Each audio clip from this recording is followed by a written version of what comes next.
wouldn't mind your opinion on some of the moving parts there before we get into your story, which is why we're here to talk today. Obviously, US utilities, people seem very, very reliant and dependent and look to US utilities behavior. What do you think is holding them back? Well, certainly COVID combined with the refueling cycles that they have in the spring certainly kept them very busy. We know from our discussions with the utilities that they had to manage COVID. The safety of their people were their highest priority, which should be no surprise, but they had to manage COVID.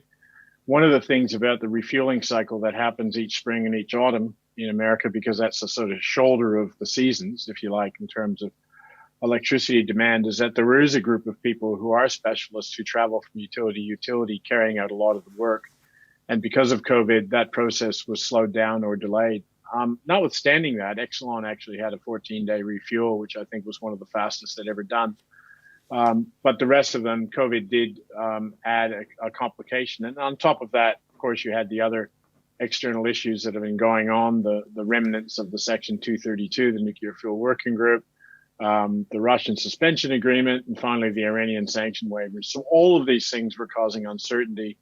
And there was certainly no mood for the utilities to dive into the market. And as you well know, when prices were lower in 17 and 18, they were building up their inventories. We saw that the inventories in 2019 basically remained essentially flat. So they've been managing their inventories, a little bit of carry trade, not much.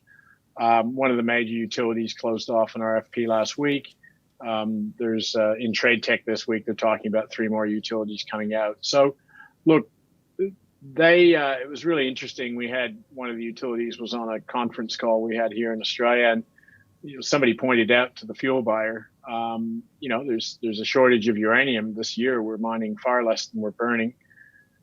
Prices will go up. Don't you guys worry about it? And his exact words were, I remember committing it to memory because it was beautiful.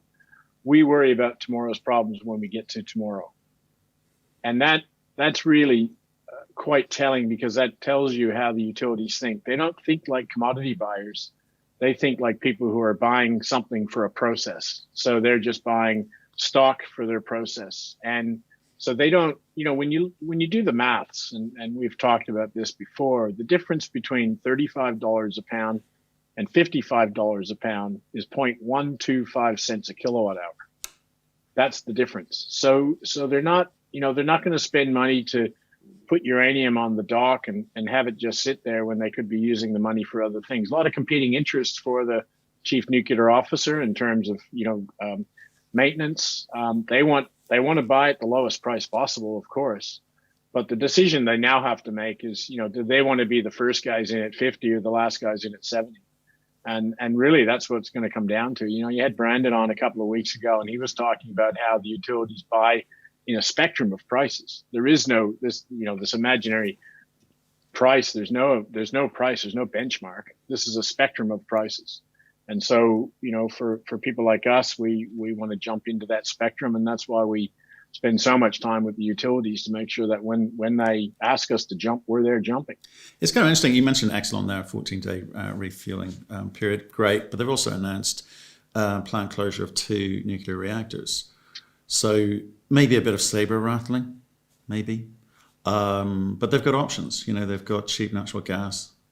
They've got the renewable wind, solar, etc. So they've got a lot of optionality there. So what's your take on potentially, I think some people position it as a game that is being played by utilities to maybe force the US government to kind of step up and contribute towards some of these very large infrastructure costs, whether it be for upgrade or for new reactors? Look, I think there's certainly an element of that. They certainly wouldn't be saying we're going to do this if they wouldn't follow through. You wouldn't want to be playing poker with Exelon. But happily in America, you would have seen the Democrats have now gone, I wouldn't say they've gone pro-nuclear, but they've gone, what's the terminology they use? Technology neutral is the best you get from a lefty in a pro-nuclear stance is technology neutral. So after 49 years, the Dems have finally said we need to look at nuclear. So I think America is seeing a sea change. You can look at the statistics out of California by closing their nuclear plants. They've got rolling blackouts.